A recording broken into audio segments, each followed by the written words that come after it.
Thomas, what's your team news ahead of this game weekend? For N'Golo, it comes a little bit too early, the match. Jorginho is out as well, so these two we are missing, and okay, Callum is still out and Ben Chilwell is still out. That's pretty much it. The rest is available. We're assessing this top four race on a weekly basis as results change. How are you calling it as of today? How I call it? Yeah. Well, it's not. This is none of interest how I call it. I don't have a name for it, and I can understand that you assess it all the time. We would rather not be in your assessment, and but we are, and it's our responsibility, and that's why we need another reaction of a reaction. So that's where we are. We had a week to prepare, which was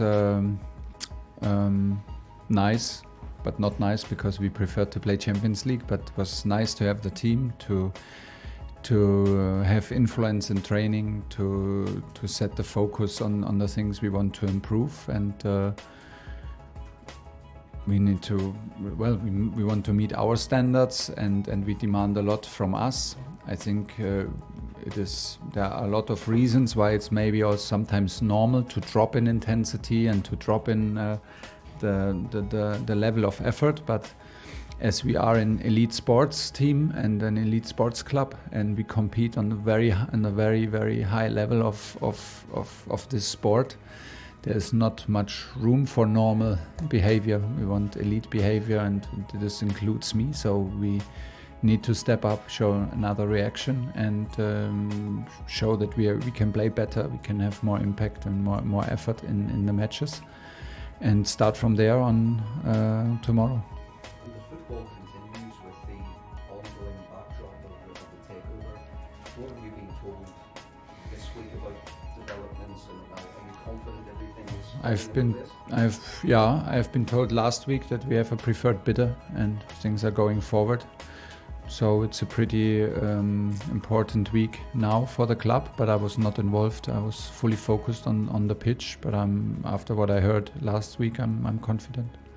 What makes you think it is so positive? Have you been given reassurances about the plans for next season, how you can work towards that? Well, clearance is always the best, because when the situation is clear, you can take actions, and then you can make a judgment and actions, and you can act. Otherwise, you're in a passive role. This is what we are. This is we try to make it the smallest issue possible, but it is, of course, it is always there, and we prepare to have it like in a clear and forward-thinking situation. And this is what we're looking for and hoping for, that we know what we deal with, and we know what the circumstances are, and what the circumstances are in improving the team, and that we can act and not react, or even worse, do nothing. I just wanted to ask you about Lukaku as well. Obviously didn't come on against Everton when you were needing a goal. Just how do you get the best out of him going forward, and do you see a situation that you want him to be part of your squad and can be an important part of your squad next season? Always, yes and yes. I want him to be an important part of the squad, and he is right now in a very important part of the squad next season. As I just said, there is no way for us to do. There is no recruitments and no players are about to leave, because it's simply not possible. If the situation changes, we need anyway to adapt all the time to contractual situations, to individual situations of the players, to what we want, what we think, and what the development will be. But we signed a big player, and he still is a big player. He didn't come on because we only had 3 changes, and we used one, unfortunately, and had to use one in halftime for Jorginho. Otherwise, there was a huge chance that we would have had the same changes then against West Ham, where he was involved with Hakim and Christian Pulisic to turn the game into our favor. And he trained very well, and maybe starts tomorrow. Let's see. Last one, Paul. And what needs to happen for him to have the impact on a consistent basis that you all dreamed of when he made that big money? What needs to happen for him? Yeah. I don't know what Actually, I don't know what needs to happen. He needs to happen. Everybody needs to happen. This is life as a football player on this kind of level. Everybody does the very best, and it's like for every other player. And of course, we do the very best to integrate him, and then it needs to happen. He needs to happen. We need to support him and trust in what we do. It's there is not this one thing that we can provide or we need to find to make this happen. It's about trust, about commitment, about also about the feeling for the game, a bit of luck, game momentum. That's it. Moose. Thomas, great to meet you. In terms of recruitment, you just said there won't be any. I mean, even if the club is taken over. I said what? Recruitment. Yeah. You said there won't be any.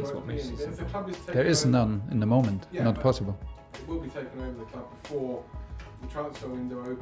You say so, but we're not sure. No? But maybe yes. Okay. If it is, are you already looking for replacements for the likes of Rudiger and Christensen, who we know will be leaving? Of course, but in the moment it's a very small process. You look at it and that's it. We cannot make contact, we cannot get in touch, we cannot convince nobody, we cannot make an offer. So it's just we're having a look, we have ideas, and that's it. So in terms of your competitors, you're starting the summer and the transfer window way behind in that race. Yes, we are behind in that race.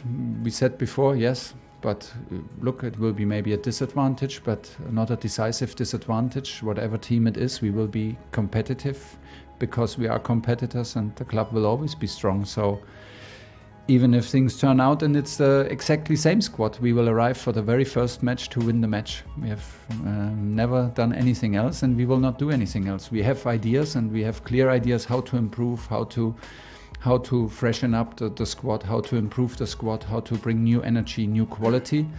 But would not be the first transfer window where you have a wish and you cannot make it as a coach. So we will find solutions, and we first of all we need to adapt to the general situation to see if it's possible and then what's possible.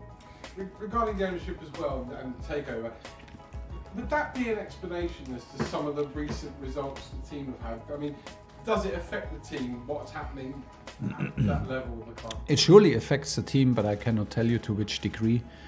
The longer the situation goes, I mean, now it has a huge effect because Tony leaves us in the middle of the process where we are sanctioned and could not even fight, could not do another offer, could not be in negotiations. So it clearly has an effect, and it makes not so much sense to deny it. We lose now one of our key players, so it is proven it has kind of this effect, and this decision has an effect in the dressing room because Tony is not isolating here when he's here at Cobham and does not talk to anyone. So he is a huge part, he is a leader, and of course the situation is like this, and the situation regarding to the future of every individual player is not that clear. So because there are no talks for nobody at the moment.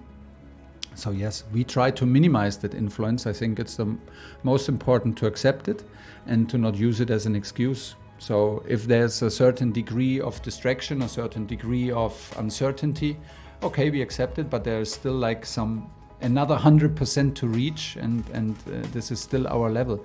There are many reasons. There, like, also look at our schedule and look like if you come from like the situation was like we come from big knockout matches like against Real Madrid in Wembley, and then you go back suddenly after busy schedule, you go back to the league and play for points, and maybe the team had a bit the feeling that there is like, we have not so much to win, not so much to lose, and you lose maybe a little bit the edge, and this can already be enough to lose matches, and then you lose a bit the confidence.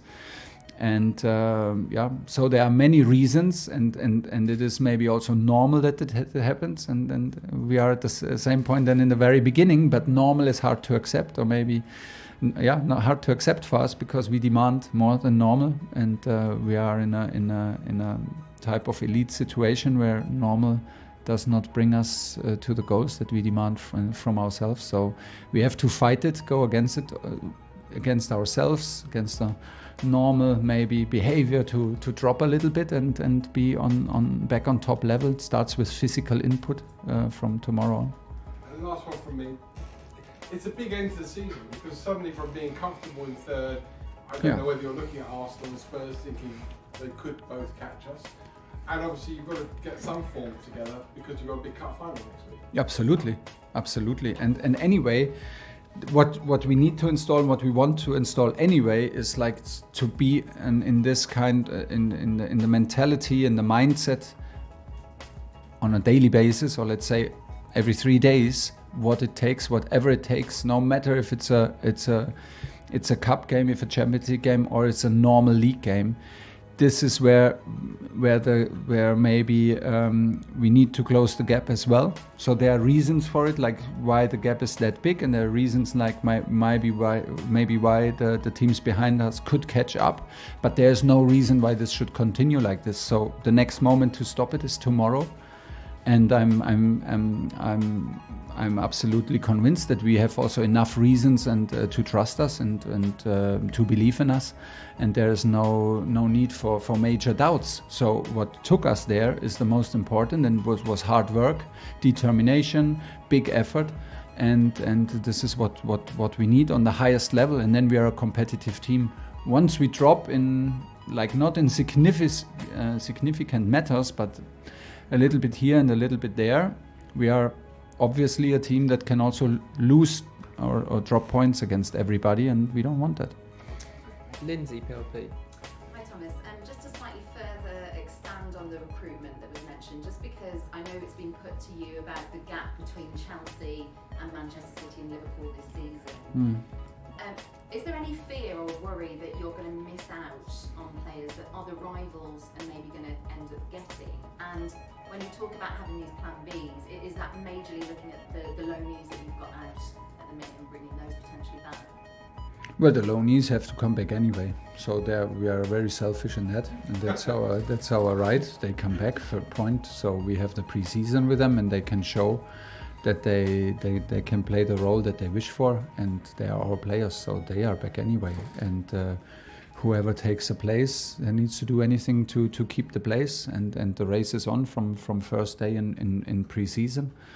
But I think in general it is like the teams we are looking at, and the top two teams, of course, they bring quality also from outside.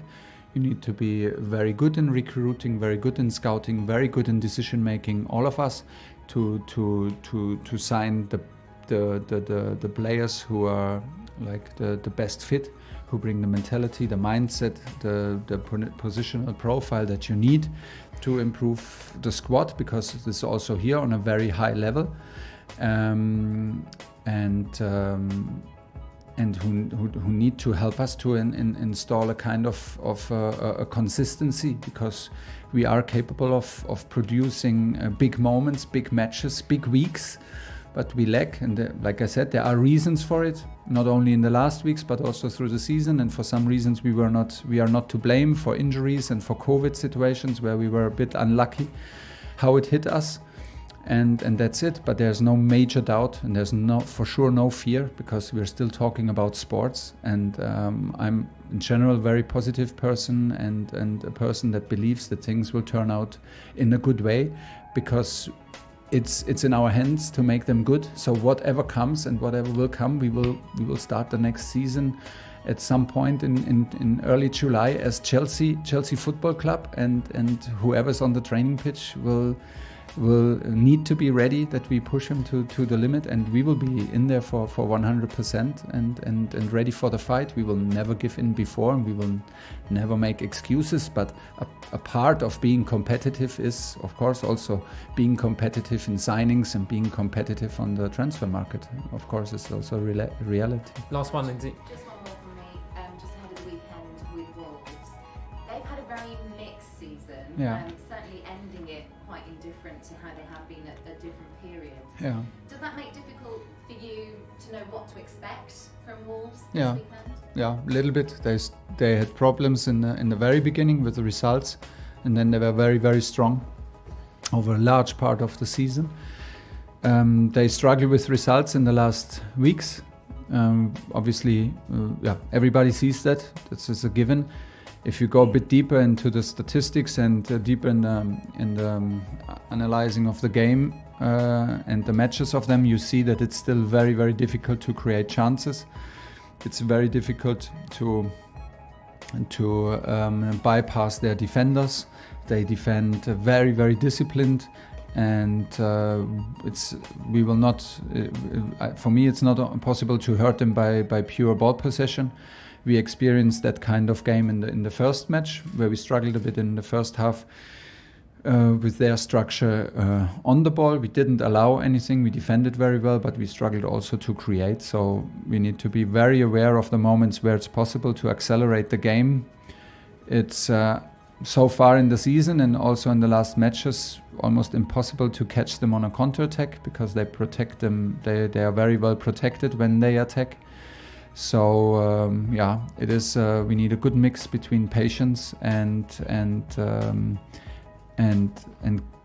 still, while we are patient, we need to we need to try to play a high rhythm, that we don't get the feeling that everything gets a bit stuck. So we will try to implement a high rhythm, and I expect like their core performance of discipline and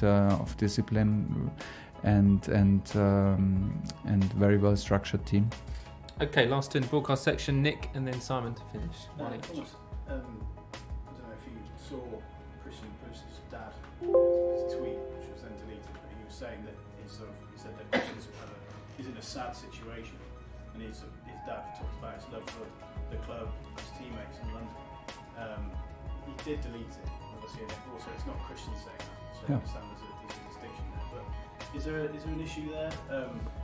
Conspicuous by the absence in the tweet was, didn't say that Christian loves you, but I can understand the player doesn't love a manager if he's frustrated with being out of the team. Right? I'm not concerned if a father does not say that the player does not love me. I'm not concerned about that. Yeah, for sure not. Is everything right there? And I mean, obviously, with me and the father. No, with Christian. Oh, maybe not. I don't know. I don't know. With Christian, obviously, it's a good thing if players are frustrated if they're not playing. Right? It's a normal thing. But is there a line, and is he on the right side of it? Of course, it's a normal thing, but like every manager, we have our reasons to choose for lineup, and we have our reasons to go for players in the first 11, and you will never see on this kind of level of competition happy faces from players who are not selected. Between me and Christian exists zero problem. He had a fantastic training week so far. He is in some matches a huge impact from the bench, and for him and for everybody else, and it has absolutely nothing to do with any tweet or any reaction from agents or fathers or whatever. I didn't even know it, because I don't want to get affected by it in my judgment, because it has nothing to do with it. The players in the end are responsible to be in the team and stay in the team, and I will do my very best to do the right judgment. Am I always right? For sure not. Is it always fair? For sure not. So, but this is also what you sign up for in a club like Chelsea. And then I haven't experienced the same reaction from Christian lately. It was actually the opposite. He's very strong, very positive in the last weeks. Okay, last question in the broadcast, Simon. Hey Thomas, given what you were saying earlier about Rudiger and the cost of sanctions, does that make getting Thiago Silva that deal done nice and early a good thing that you're relieved that that was done before this all happened, and the importance of his leadership next season? Yeah, but every decision you do and you're convinced is a good decision, no matter when you do it. For nobody could see that this kind of situation is coming, and we are sanctioned and cannot react and cannot act on the transfer market and cannot act with our players. And so, of course, we are happy because we wanted to do it, and we did it in a moment where we could. It was not done because the sanction was coming. It was done because we were convinced. And this is the most important, that we have a reason, and the player wants to stay, and he sees his role, and we see, of course, his influence. It will be a huge challenge for Thiago also. So we are aware of his that he is not in the beginning of his career. and it will be also a huge challenge for him to keep the level up. So yeah, stays like this is a good decision, has nothing to do with the sanctions. Okay. Well